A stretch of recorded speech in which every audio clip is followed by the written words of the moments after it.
d'abord, avant de commencer, je tiens à remercier donc toutes ces bonnes volontés qui sont derrière cette initiative, de contribuer donc, comme on dit, à l'édifice, à savoir donc la formation de nos élèves en cette période de confinement. Je me présente, je m'appelle M. Mbaye, prof de sciences physiques du lycée Malick Sy, plus connu sous le nom de Mbaye PC. Je participe donc à cet élan de solidarité, mais également cet élan également de nationalisme, à savoir faire de sorte que nos élèves donc ne puissent pas perdre beaucoup de temps et puissent avoir le programme de sciences physiques, pour être un peu en avance par rapport à l'année scolaire dans cette période de confinement. Sachant que la plupart des écoles donc, ont eu à faire donc, des cours de sciences physiques jusqu'à la veille du confinement, et en été donc, au magnétisme. Toutes les écoles donc, avaient commencé donc, le magnétisme. J'ai tenu donc de poursuivre ce programme de magnétisme. Dans sa deuxième leçon, à savoir le mouvement d'une particule chargée dans un champ magnétique uniforme. Un mouvement donc qui est régi par une loi qui porte le nom de loi de Lorentz.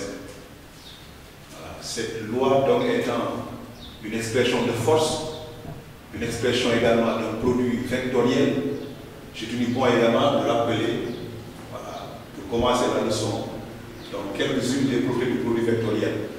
Donc je lui rappelle mathématiques sur le produit vectoriel. Un rappel donc qui se fera en 3 points. Le premier point est l'expression du produit vectoriel. Là, on se donne 2 vecteurs de base, comme on dit en mathématiques, U et V, et on appelle W le produit vectoriel. Alors W donc s'écrit, U vectoriel V. Donc ce signe c'est dit vectoriel. C'est un véritable produit vectoriel, non pas scalaire. Vous avez appris en matière en physique, en classe de première S, dans le travail puissant, de produit scalaire. Là, il s'agissait d'un scalaire, non pas d'un vecteur. Par contre, là, on a affaire à un vecteur et non pas à un scalaire. Donc, W est un vecteur. Et donc, qui dit vecteur, donc, dit également caractéristiques du vecteur. Ce que nous avons donc à aborder en deuxième point, ces caractéristiques du produit vectoriel, à savoir celle de W. Sa direction d'abord, on a dit c'est la perpendiculaire au plan que forment U et V. Donc, 2 vecteurs de base U et V forment un plan. W lui est perpendiculaire. Le sens de W est donné par l'une des règles que vous avez apprises également en début d'année, dans début de magnétisme, quand vous avez fait donc aimant et champ magnétique. 2 règles sont édictées. Règle de la main droite et règle du bonhomme d'Ampère. La règle de la main droite donne le sens de W. En ce sens que le sens W est celui indiqué par le pouce de la main droite, le gros doigt, qui est posé tel que les 4 autres doigts, dans le sens de U, et la paume orientée dans le sens de V. Alors, écartez le pouce perpendiculairement aux 4 doigts, vous avez le sens de W.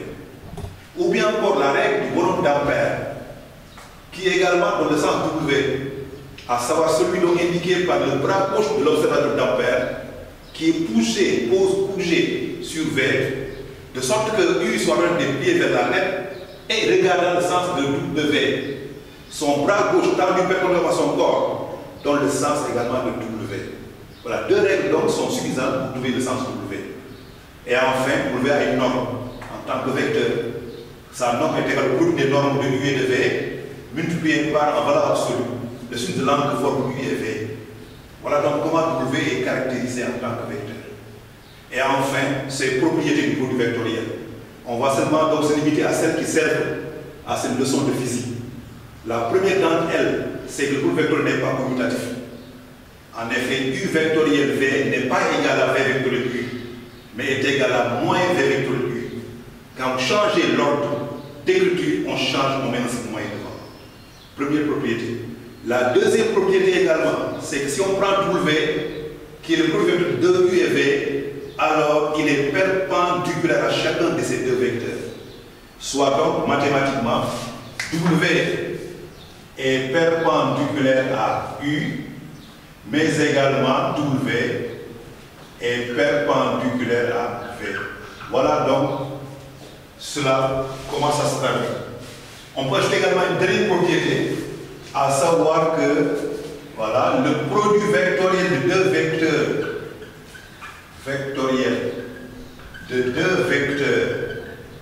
deux vecteurs qui sont collinaires et nuls. Voilà. En effet, donc si U et V forment un angle U et V, un angle donc, l'angle forme U et V, cet angle-là est de 0, ou bien si U et V forment un angle de pi, dans ce cas, on a W égale à 0 vecteur. Voilà donc le rappel mathématique qui va nous servir pour cette leçon de physique, à savoir donc la loi de Lorentz. Une fois maintenant ce rappel mathématique est bien maîtrisé, bien compris, on pourra même aborder et commencer la leçon de physique. Et le plan donc que je vous propose est le suivant. D'abord, dans un premier temps, en grand temps, parler de cette force de Lorentz. Force de Lorentz. Voilà. Et en grand temps, on verra maintenant les applications qu'on fait de la force de Lorentz.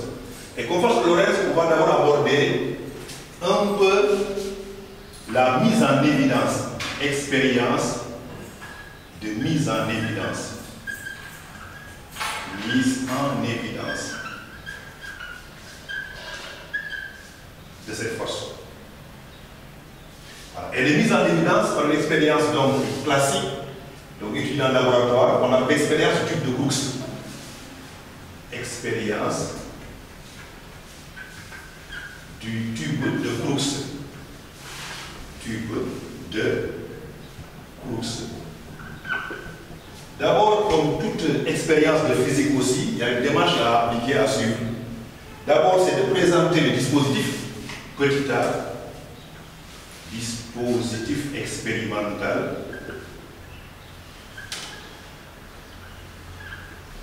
qui se présente sous forme d'un circuit électrique, donc un générateur de courant, un interrupteur,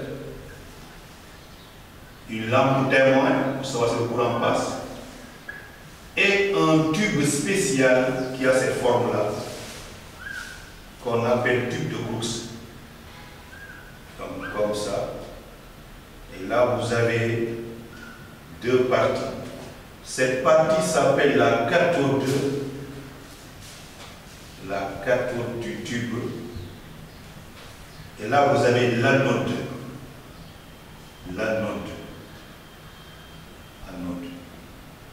Voilà. Maintenant, s'il n'y a pas de courant dans le circuit, on obtient alors, ça c'est le dispositif expérimental, donc je rappelle, qui est ainsi présenté, générateur, tube de Crookes. Alors, la manipulation va consister, les manipulations. D'abord, on va prendre en absence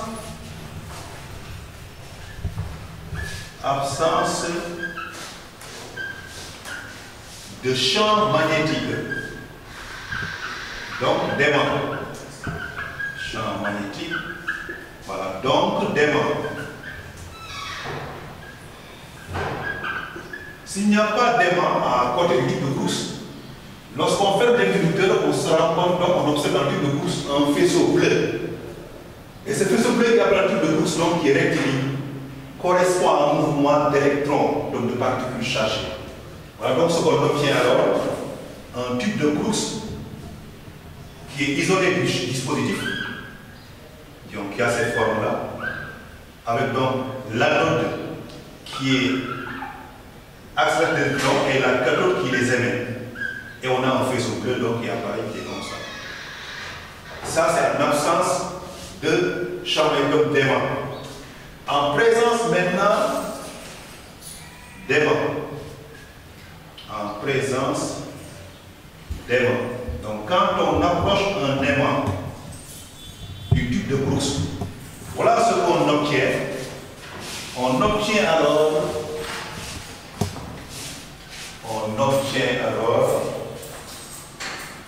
ceci. le tube de Brooks, qui est également isolé du circuit extérieur, donc on ne fait pas par exemple la partie électrique, générateur et interrupteur. On a également l'anode donc qui active les électrons, la cathode qui les axe, qui les émet. Et là on obtient maintenant un faisceau qui n'est plus rectiligne, mais qui est dévié. Supposons que l'aimant approché se présente ainsi. On approche le pôle nord de l'aimant. Et là vous avez un pôle sud. Et n'oubliez pas, rappelle également dans la leçon qui précède, que le champ créé par un aimant est sortant de son pôle nord et entrant par le pôle sud. Donc ce qui fait donc quand on approche cet aimant dans ces conditions, on voit une déviation du faisceau vers le haut comme ça. Voilà. Si on change le pôle d'approche, on voit que le faisceau dévie. Mais dévie cette fois-ci dans le sens contraire, donc vers le bas. On a ouvert par ceci, là, les pointillés, là aussi, maintenant une déviation vers le bas. Si on change le pôle d'approche, un pôle sud maintenant est approché, et là vous avez un pôle nord, sud-nord.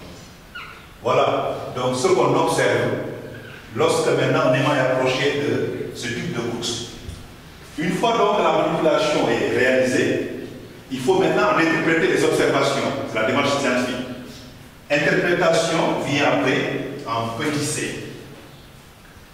Interprétation. Et pour l'interprétation, c'est d'expliquer ce qui s'est passé, de pouvoir justifier ce qui s'est passé, ce qu'on a pu observer. C'est ça qu'on appelle l'interprétation.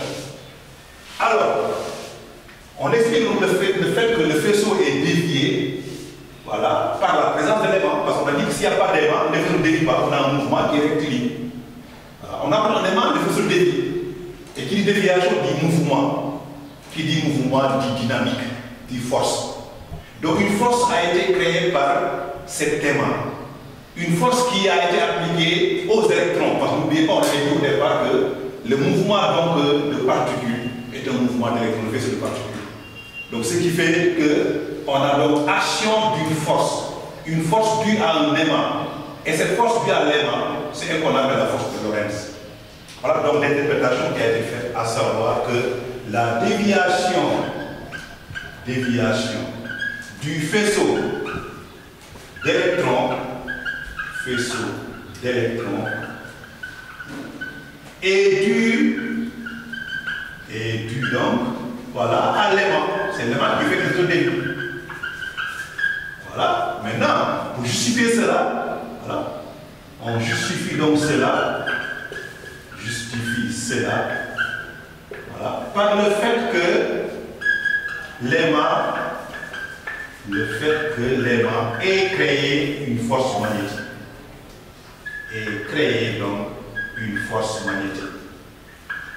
Et cette force magnétique, c'est ce qu'on appelle la force de Lorentz. Une force magnétique appelée force de Lorentz.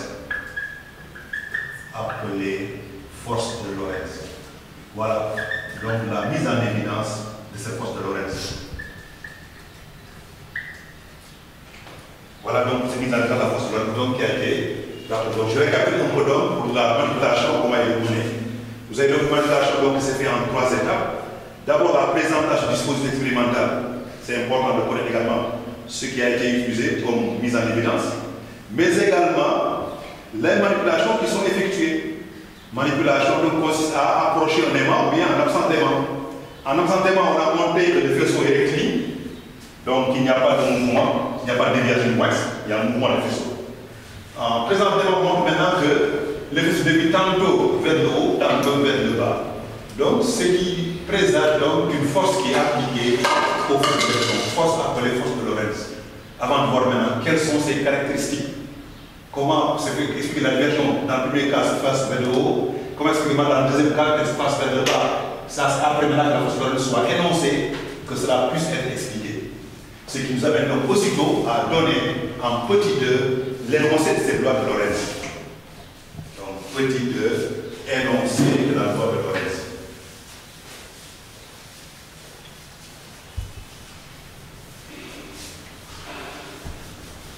Voilà, donc nous allons sans tarder en petit 2 en donner l'énoncé de la loi de Lorentz.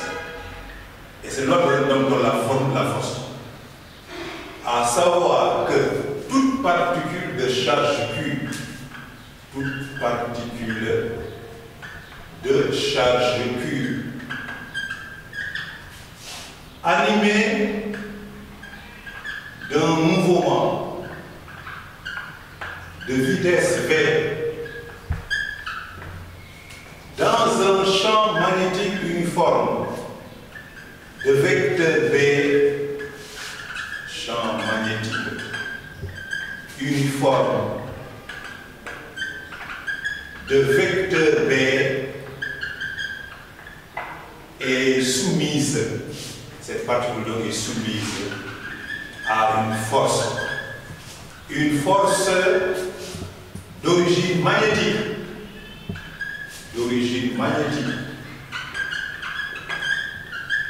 appelée force de Lorentz. Force de Lorentz. D'expression dans sa formule. Alors on met F en tant que vecteur force égale à QV vectoriel B. Voilà la forme de la force de Lorentz. F égale à QV vectoriel B. Mais nous allons maintenant essayer de justifier, une fois la force donc est donnée, alors on commence à expliquer la déviation vers le haut, vers le bas. On reprend donc nos dispositifs expérimentaux, nos manipulations. On montre ici que l'électron se déplace, n'oubliez pas, de la cathode vers l'anode, donc vitesse V. V est comme ça. Électron, vitesse V. Voilà, cathode vers l'anode. Sens contraire donc, le sens du courant. Ensuite, ici donc, champ magnétique B est créé. Il est sortant de l'élément, mais entre dans le tube, donc il est comme ça entrant. B. V, n'oubliez pas, si je prends la particule donc comme ça, voilà V. QV est opposé à V, vous voyez comme ça, avec la main droite. QV est opposé à V parce que Q est négatif. Voilà, les quatre doigts dans le sens de QV, paume indiquant B, on regarde le pouce dans le sens F, donc F est dévié vers le haut, déviation vers le haut, on trace F comme ça, appliqué à l'électron, déviation vers le haut. Si on prend ce cas, ça ne change pas la vitesse, V se déplace comme ça, électron, Q, parce que E est négatif, n'oublie pas, E moins. QB aussi ne change pas, mais attention, le champ créé par cet élément maintenant est entrant par le sud de l'élément. Donc ça sort du tube. On met un point, on met B sortant. Et quand on met B sortant, on renverse donc comme ça la main. On voit donc les quatre doigts dans le sens de QV, QV opposé à V, vous voyez, QV est opposé à V. Pour méditant B, B sortant, B est vers vous. Le pouce dans le sens F, F est dévié vers le bas. Donc déviation vers le bas. Voilà donc comment justifier les déviations qu'on venait d'expliquer tout à l'heure en appliquant donc les propriétés de cette force de Lorentz. Voilà donc comment justifier cette déviation. Maintenant, une fois que la force est donnée, on rappelle également ses propriétés, comme celle de produit vectoriel en tant que produit vectoriel, à savoir donc la force F a pour direction, c'est la perpendiculaire au plan de forme V et B. Le sens de F, là je prends une des règles, je dis donc celui indiqué par, je donne la règle textuellement, par le pouce de la main droite, et là je prends la règle de la main droite, pouce de la main droite, posé tel que, il faut également que ces règles soient appliquées à la lettre comme on dit, posé donc tel que les autres doigts, indique le sens de QV. Attention, le sens de QV, j'ai bien dit, et non pas le sens de V. En effet, QV a le même sens que V si Q est positif. Mais sachant que la charge algébrique est négative, QV aura le sens opposé si Q est négatif. Voilà, donc le sens de QV et non pas le sens de V indique le sens de QV et la paume orientée dans le sens de B. Et c'est un sens qui pose des problèmes au niveau des exercices. Parce que les lettres n'appliquent pas souvent à la lettre la règle. Mais tel qu'elle est indiquée, appliquée à la lettre, ont tout le sens de F. Et enfin, F a une norme. La norme de F, on met F comme ça, ou F sans les barres, égale, on prend Q en valeur absolue parce que Q est négatif, fois norme de V, fois norme de B, fois également le sinus de l'angle de forme F et V et B. Voilà donc en Newton, voilà, Q en coulomb, V en mètres par seconde la vitesse, B en Tesla, F s'exprime en Newton. Voilà donc comment la force de Lorentz est caractérisée en direction, en sens, mais également en ordre. Voilà. Donc ça c'est la force Lorentz, de par sa mise en évidence jusqu'à l'énoncé de la loi donc qui est l'expression de la force de Lorentz. À part ça maintenant, c'est le temps de les applications qu'on fait de la force de Lorentz. Mais avant ça, il y a d'abord à étudier en tant que force, en tant que dynamique, quelques-unes des propriétés de la force. À savoir sa puissance si possible, à savoir son travail, à savoir le comportement de la particule dans les conditions d'énergie données. Voilà. Ça, c'est les propriétés de cette force, dont on donne également ici certaines de ses caractéristiques. En petit 3 donne propriété de la force de Lorentz.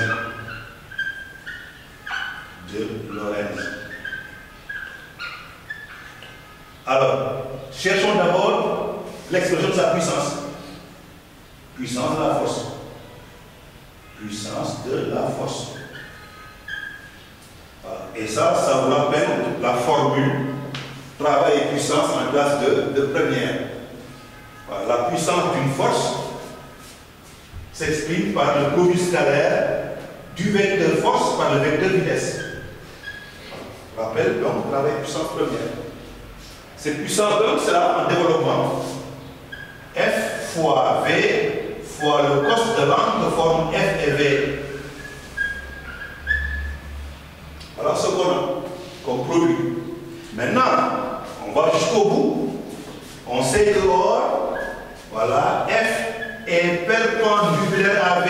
N'oubliez pas comme propriété mathématique pour le vectoriel. En tant que vecteur pour le vectoriel de V et V, F est perpendiculaire. Donc on a F perpendiculaire à V et V. Alors, dans ce cas, l'angle de forme F et V est de pi sur 2. F et V forment un angle de pi sur 2. Donc le cosinus est nul. Voilà. Étant nul, alors la puissance s'en déduit. La puissance donc s'obtient par alors la formule P de la force égale à quoi? F fois V fois cos de pi sur 2 qui mathématiquement est nul. Donc la puissance de la force de Lorentz est égale à 0 watts. Voilà une force qui n'a pas de puissance en conclusion. Voilà. La force de Lorentz n'a pas de puissance. N'a pas de puissance. Autrement dit, sa puissance est nulle. Deuxième aspect également abordé, c'est son travail. Après travail, après puissance, travail. Travail de la force de Lorentz. Et pour ce travail de la force de Lorentz également, on parle de la relation qu'il y a entre le travail et la puissance. Voilà. Le travail étant l'expression d'une puissance multipliée par la durée, delta T. Or, la puissance étant nulle, donc le travail serait ici égal à 0. Voilà, égal à 0 joule. Conclusion également, voilà une force qui ne travaille pas. Conclusion, la force de Lorentz est nulle ou ne travaille pas. La force de Lorentz ne travaille pas. Voilà, donc son travail est nul. On dit donc ne travaille pas. Ne travaille pas. Et enfin, une conséquence qu'on en tire énergiquement. La conséquence énergétique,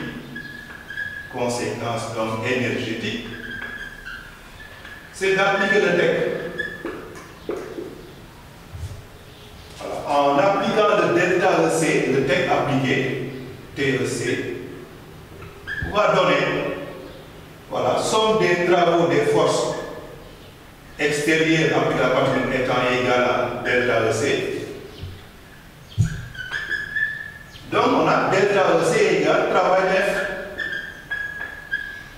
Lequel travail de F est nul. Alors dans ce cas, EC est constante. Et si EC est constante, V serait constante. Et si V est constante, le mouvement est uniforme. Voilà une propriété importante qu'on tire vitesse constante entraîne mouvement et uniforme. Voilà. Voilà donc ce qu'on a. Donc comme également aspect abordé dans le travail, la puissance, mais également la conséquence qu'on en tire de façon énergétique. Voilà une force donc qui ne travaille pas. Une force qui n'a pas de puissance, mais une force également qui fait de sorte que le mouvement dans ce champ magnétique B soit uniforme.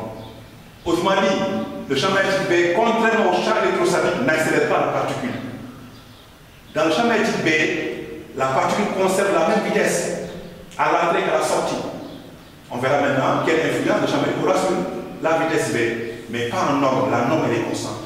Mais on verra maintenant que, effectivement, voilà, le champ magnétique aura pour conséquence de dévier la particule, de lui faire changer donc la direction, le sens, mais en conservant la norme de la vitesse. Voilà un implément important, donc un mouvement qui soit uniforme dans le champ magnétique B. Voilà donc les aspects donc, qui sont liés à la force de Lorentz. Après donc sa définition, son expression, ses caractéristiques de force, mais également ses propriétés, on va maintenant appliquer cela à des situations en dynamique, autrement dit étude dynamique. C'est troisièmement propriété, petit 4, étude dynamique. C'est là maintenant qu'on verra l'influence de la force maintenant sur la nature du mouvement. Donc, quatrième point, étude dynamique. Et l'étude dynamique, à savoir rechercher sa trajectoire, elle est faite dans aussi un dispositif qu'on appelle les bobines de Helmholtz. 2 points, dispositif des bobines de Helmholtz. Ce sont 2 bobines conductrices.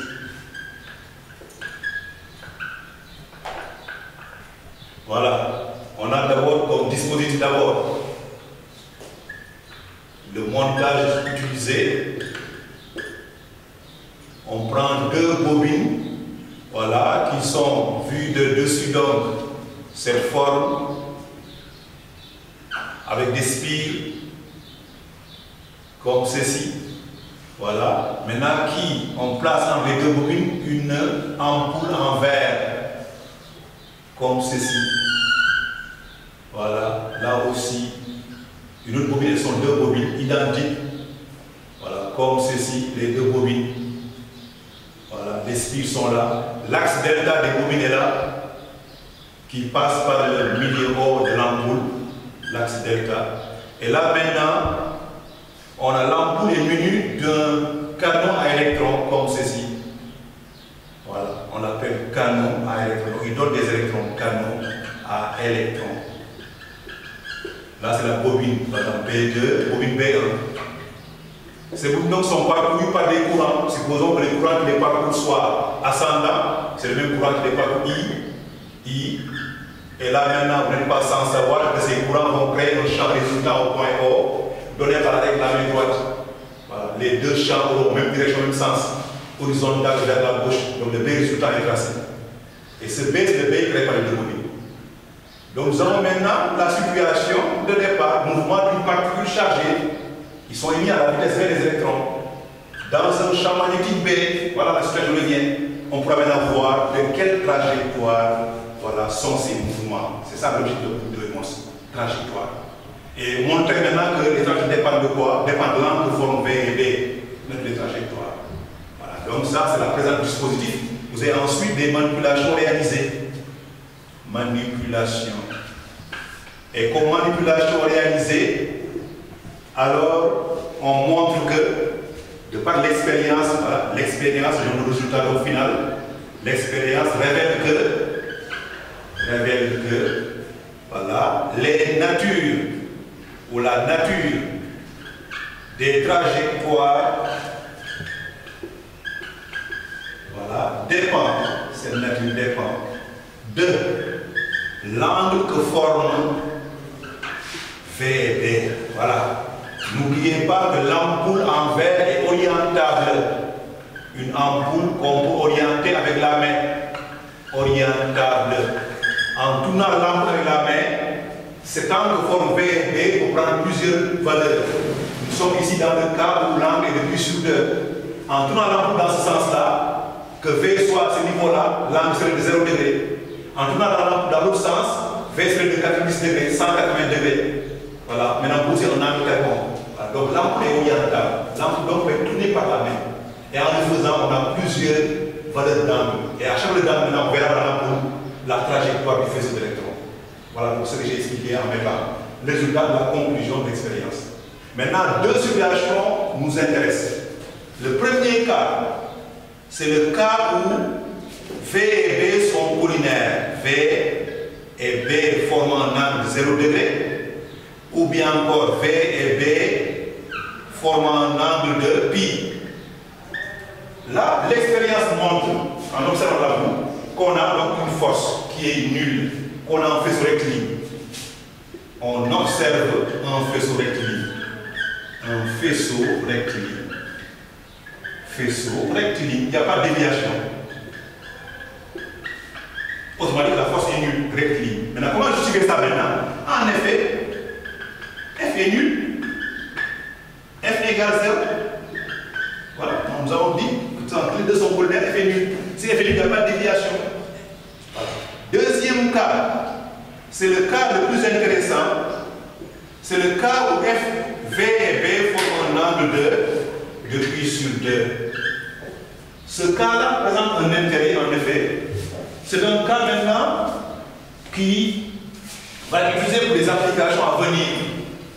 Là aussi, cherchons à comprendre la nature du mouvement. Mais d'abord, parlons de l'observation. Dans le cas où F et V forment un angle de pi sur 2, on observe dans l'ampoule. Alors, on observe, avant de justifier ça, on observe un arc de cercle, un faisceau, voilà, d'électrons sous forme d'un arc. Sous forme d'un arc. Forme d'un arc de cercle. Arc de cercle. Qui devient un cercle complet. Devient un cercle complet. Si on augmente B.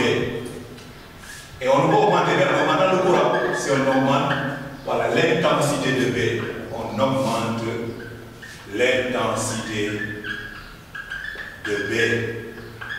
En augmentant l'intensité du courant. Voilà. En effet, B dépend de l'intensité du courant. Voilà. C'est ça qu'on observe, le courant électrique. Maintenant, justifier ça. Comment justifier maintenant cette observation? On va appliquer à la particule de dynamique. Justification de ce qui a été observé. Justification, 2 points. Le système étudié en dynamique est l'électron. Le référentiel d'étude terrestre supposé galiléen RTSG. Le bilan des forces appliquées, c'est la force de Lorentz F égale à Q, V vectoriel B. Et en fait, le DCI va donner, théorème du centre d'inertie, va donner que MA soit égal à Q, V vectoriel B. Et cela va donner alors de A, c'est A qu'on cherche. Q sur M, V vectoriel B. Arrivé là maintenant, on va appliquer pour le vectoriel. Nous savons que A et V sont perpendiculaires. Comme propriété entre A et V sont perpendiculaires. Or V est porté par la tangentielle. Ça signifie donc A est équivalent à V. V fois taux, vecteur tangentiel. Donc A et taux sont perpendiculaires. Étape par étape. Alors entraîne quoi? Que A tangentiel exponentielle soit nulle et que A normal soit égal à norme de A. Voilà les conséquences qu'on tire de ce produit vectoriel. Si A2 est nul, on a dV sur dt est nul, on a V est constant. Ça déjà on a des mouvements uniformes. Par contre, si A normal est égal à norme de A, là maintenant on va démontrer A normal, norme de A normal, c'est V carré sur ρ, ρ sera le cours de la trajectoire, et norme de A est égal à Q en valeur absolue, on prend norme de ce vecteur là, on met Q en valeur absolue, fois V, fois sinus de pi sur 2, n'oubliez pas l'angle de pi sur 2, le tout sur la masse. Et sinus de pi sur 2 étant égal à 1, on a donc V carré sur ρ égale Q fois V fois B sur la masse M. Simplification par V, on dit ρ sera égal à MV sur Q en valeur absolue fois B. Voilà comment est démontré l'expression de courbure. Qui maintenant, si vous êtes une constante, en effet, dans ρ, tout est constant. La masse, la vitesse, la charge, le champ magnétique B, ρ est une constante. Étant une constante, la trajectoire s'en déduit. Cette trajectoire serait un cercle. Et un cercle. Trajectoire et un cercle. Voilà. D'où conclusion. Le mouvement donc serait le mouvement est circulaire uniforme. Voilà. Circulaire et uniforme. Voilà donc la conclusion importante qu'on a du mouvement de la particule dans le champ magnétique B. Voilà. Donc dans le champ magnétique B, donc, la particule dans le cas où V et B sont perpendiculaires a un mouvement circulaire uniforme. Voilà. L'étude dynamique qu'on fait également de cette force de Lorentz. Voilà. Pour maintenant appliquer cette étude dynamique à des applications en grande qui sont nombreuses et variées. Mais on en a 4 en général à donner. Voilà, donc ce qui nous amène à parler de grandeur, les applications qu'on fait de la force de Lorentz. Donc la leçon, c'est en 2 aspects, la force et ses applications. Et les applications qu'on fait de la force de Lorentz, on va en présenter seulement dans le cours 2, le temps de vous permettre d'intervenir également et de poser vos questions pour que vous puissiez répondre. Voilà, en grandeur. Les applications. Et ces applications sont celles pour lesquelles, applications pratiques, pour lesquelles V et V sont perpendiculaires. Voilà, forme un angle de pi sur 2. La première des applications est appelée la déflexion magnétique. Déflexion magnétique. Voilà, première application. Si vous n'oubliez pas également que vous avez accordé également cette notion en dynamique quand vous avez le mouvement d'une particule électrique dans un champ. Alors on a parlé donc dans ce cas de déflexion électrostatique. Il est question également de la même façon de définir également une déflexion mais qui soit cette fois-ci magnétique. Le principe est le même, dégager de particules chargées. Alors le dispositif expérimental est le suivant. Comme dispositif, nous avons donc un domaine où il y a un champ magnétique. Un domaine limité de longueur L. Cette longueur d'onde est donnée L. On l'appelle la largeur de la zone d'application de B. Dans ce domaine maintenant, champ magnétique B est appliqué. Supposons qu'on le prenne sortant. Supposons B sortant. Supposons également qu'on fait arriver à un point dans ce domaine, que j'appelle point O, une particule de charge Q également positive. Donc, ces informations seront données. Nature de la charge de par Q, le champ magnétique B de par son sens et sa direction, mais également longueur d'application du champ magnétique B. C'est dans ce domaine que le B champ magnétique B. Une particule de charge Q arrive au point O à la vitesse V. Voilà. Alors, qu'est-ce qui va se passer encore? Le résultat devient un mouvement d'une particule chargée animée de vitesse V dans le champ magnétique B. Et également, au passage, ça n'a pas d'incidence sur l'appareil. Sinon, je ne voudrais pas indiquer également. Voilà donc une application qu'on appelle la déflexion magnétique, à l'image de la déflexion électrique. La deuxième application par laquelle nous allons terminer est, voilà, on appelle la spectrographie de masse. La spectrographie de masse. Deuxième application. Spectrographie de masse. C'est l'application la plus utilisée. La plus utilisée. Voilà. Maintenant, chaque application aussi a son principe. Ici donc, il y a des aspects sur lesquels on revient rapidement, voilà, qu'il ne faut pas y avoir perte de vue. Parce que là, il ne s'agissait pas des ions isotopes. En rappel donc, quand on prend des ions isotopes, rappel sur les ions isotopes, d'abord, sachez que ce sont deux ions, plusieurs ions, ce sont des ions qui possèdent le même nombre de protons Z, mais des nombres de nucléons. Nucléons, c'est A, différents. On dit ions isotopes. Ce sont ceux-là qui sont concernés par cette application.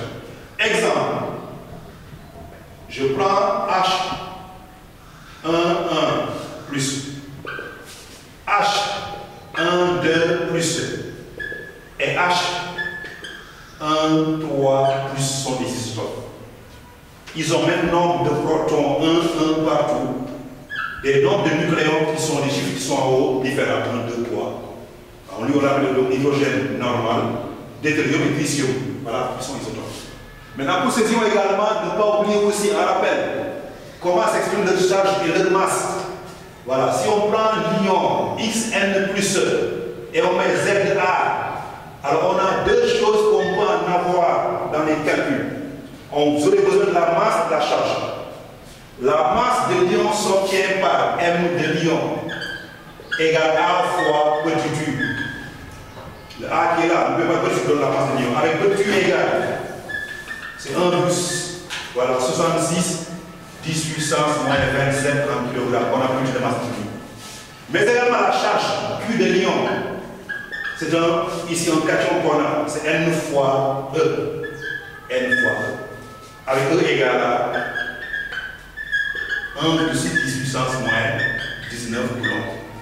Si on prend un anion YN moins, lui aussi, vous avez besoin également de calculer, de connaître sa masse et également sa charge. Pour la masse, ça ne change pas, c'est A' fois U. Pour la charge de l'ion, c'est moins M fois petit e. Voilà donc des rappels qui vont servir dans les exercices, dans les calculs concernant les ions et leur masse, leur charge. Une fois ce rappel fait, on s'attaque à l'application. L'application donc qui est la spectrographie de masse. En présentant d'abord le dispositif qu'on appelle le spectromètre. Petit a, donc le dispositif.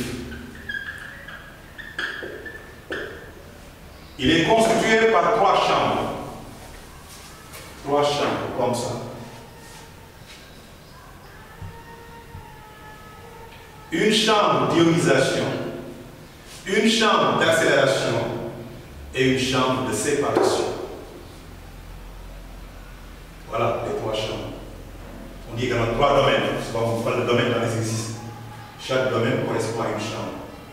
Voilà. Domaine 1, c'est la chambre d'ionisation. Domaine 2, c'est la chambre d'accélération. Et domaine 3, c'est la chambre de séparation, on dit également de déviation. Voilà le principe des 3 chambres. Maintenant, dans cette chambre d'accélération, il y a 2 plaques. Voilà. Là, on crée une ouverture où les ions vont passer et arriver dans, ici, cette plaque également. Plaque appelée P1 et P2. qui crée un champ, et là, la solution à la vitesse V, qui n'est plus négligeable, qui est importante. Voilà. Ici, on crée maintenant un champ magnétique B, supposons que la magnétique B soit un champ, soit un champ, par exemple. Et supposons qu'on ait deux ions à séparer. Les ions lithium Li plus 3, 7, et les ions Li plus 3, donc 8 à séparer. Voilà, supposons 6 à séparer, 6. Voilà, à séparer. On prend le point O1, point O2. Et les deux blocs vont créer une tension. Là également, on revient à ces enseignements aussi en dynamique que la tension appliquée doit faire en sorte que les ions soient accélérés. En effet, ils sont émis au point O1 où ils arrivent sans vitesse. Il faut donc les plaques les accélèrent. On crée une tension accélératrice. Une tension donc qui conduit positivement. La plaque P2, pour que les ions soient accélérés, doit être chargée négativement. La plaque P2 désacrée, la plaque B1 positivement. Le champ E donc est tracé comme ça. Si vous voulez une dimension dans le champ E, il est inscrit dans le champ E, dans le sens des potentiels décroissants. Ces pions donc sont déplacés dans ce sens-là. Il y a FE qui s'applique. Parce que n'oubliez pas, on a un ion qui est chargé positivement. FE et E au même sens parce que FE égale Q est positif. Alors voilà donc présenter le dispositif. Maintenant, chaque chambre a son rôle. Les manipulations. Commençons par la chambre d'ionisation. Dans la chambre d'ionisation, qu'est-ce qui va se passer? L'atome s'ionise en ses différents isotopes.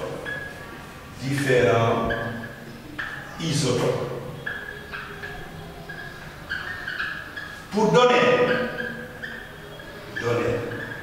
un mélange homogène. Un mélange, on passe par les ions homogènes. Les ions ne sont pas donc séparables encore. Voilà, donc la chambre d'ionisation. La chambre d'accélération. Deuxième chambre, c'est la chambre d'accélération. Dans cette chambre d'accélération, qu'est-ce qui va se passer? Deux points. Les ions y arrivent. Isotopes y arrivent sans vitesse. Voilà, pour y être accéléré,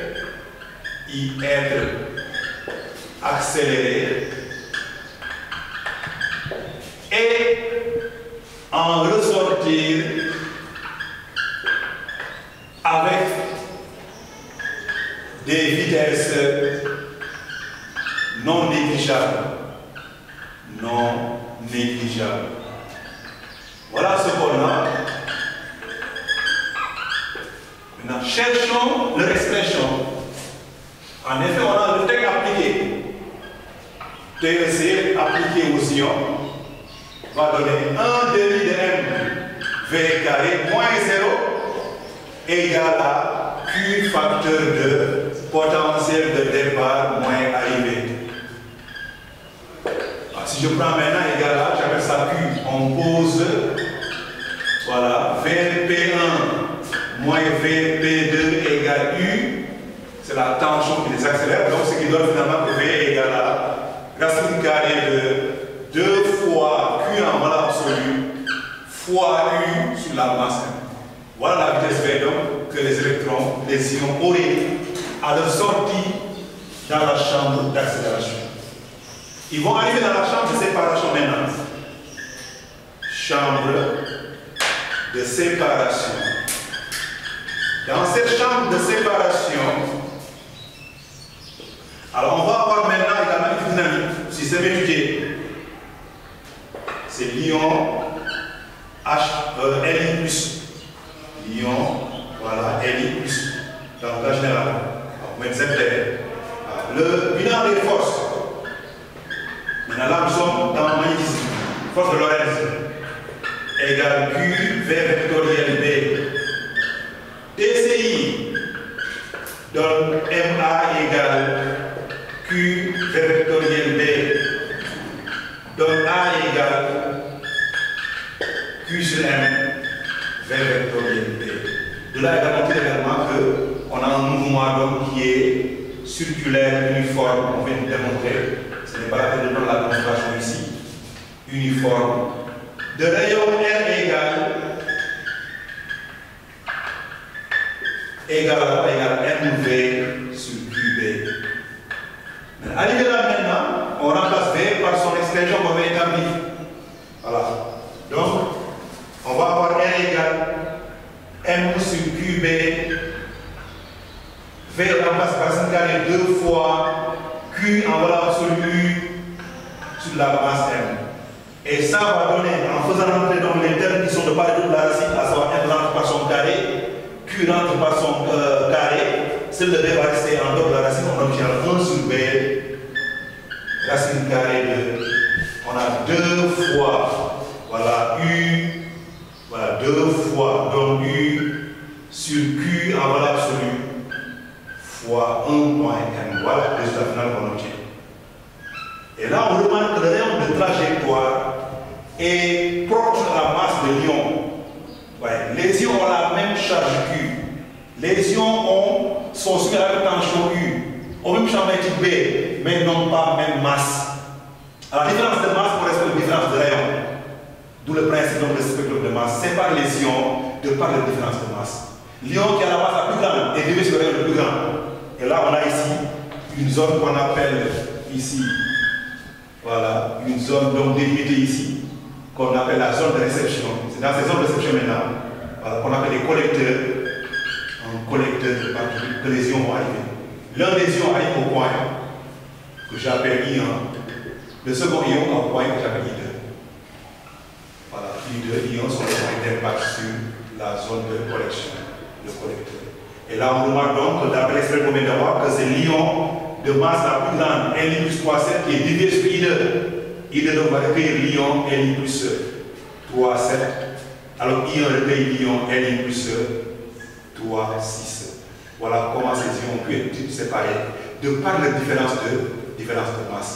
Voilà, séparation des ions. Donc là, c'est ce qui donc arrive comme conclusion. Voilà, à savoir donc, ainsi, les ions en conclusion, les ions voilà, sont séparés, séparables, de par leur différence de masse. Par leur différence de masse. Voilà la spectrographie de masse donc, que vous avez comme application. C'est l'application la plus courante qu'on rencontre dans les exercices. C'est la plus importante également qui advient dans le cas des sujets d'examen en cours. Maintenant, il y a deux choses qu'on vous demande souvent également, de chercher la distance, c'est pas le point d'impact sur le collecteur, distance ion I2. Ça aussi, nous allons donc en parler pour terminer cette application. Comment ces distances sont exprimées. C'est donc en remarque ou NB, notez bien, expression de la distance entre les points d'impact,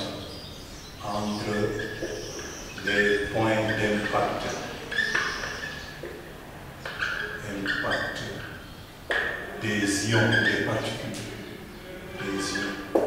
Et là, n'oubliez pas, vous remarquez donc sur le schéma que chaque distance doit être O2, voilà, I est un diamètre en effet. On a O2I est un diamètre latéral décrit par l'ion Li plus 3,6. Et O2I reste le diamètre également de l'ion Li plus 3,7.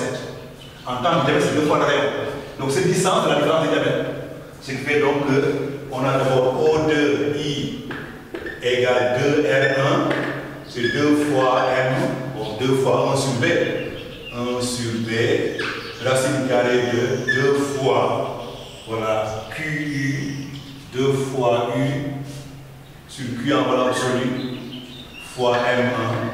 On a également O2I2 aussi, c'est 2 fois R2, c'est 2 sur B, racine carrée de 2 fois U sur Q, voilà, en valeur absolue, fois M2. De ce fait, donc, la distance O, voilà, I1, I2, qu'on vous demande, est égale à O2, I2, moins O2, I1. Donc, I1, I2 sera égal à, on prend le 2 sur B, racine carrée de 2 fois U sur Q en valeur absolue, fois M2, moins 2 sur B, racine carrée de 2 fois U sur Q en valeur absolue, fois M. Ou bien en factorisant, on va aller jusqu'à avoir l'expression qui est 2 sur B, racine carrée de 2U sur Q en valeur absolue. Maintenant, racine carrée également de quoi? Racine de M2 moins racine de M1. Mais on ne pourrait pas prendre racine de la différence, on s'en limite à cette expression finale. Voilà donc comment les points d'impact I1, I2 sont donc distants sur le connecteur sur l'écran de réception de la partie de charge. Voilà donc l'application. On avait dit également que c'est par cette application aussi qu'on voulait donc terminer le cours pour laisser le temps donc d'intervenir et de poser éventuellement vos questions pour y rapporter également notre modeste contribution. Mais il reste encore deux applications, à savoir le filtre de vitesse et le cyclotron. Voilà. Maintenant, vous pouvez être donc sur ces applications et les réponses seront données également par rapport à ces applications que je n'ai pas traitées ici dans la leçon finale. Voilà donc c'est par cette application que j'ai terminé donc cette leçon en espérant que donc vous avez bien compris ce qui a été dit et en attendant éventuellement vos questions par rapport à ce que je viens de faire. Merci pour votre attention. C'est bon.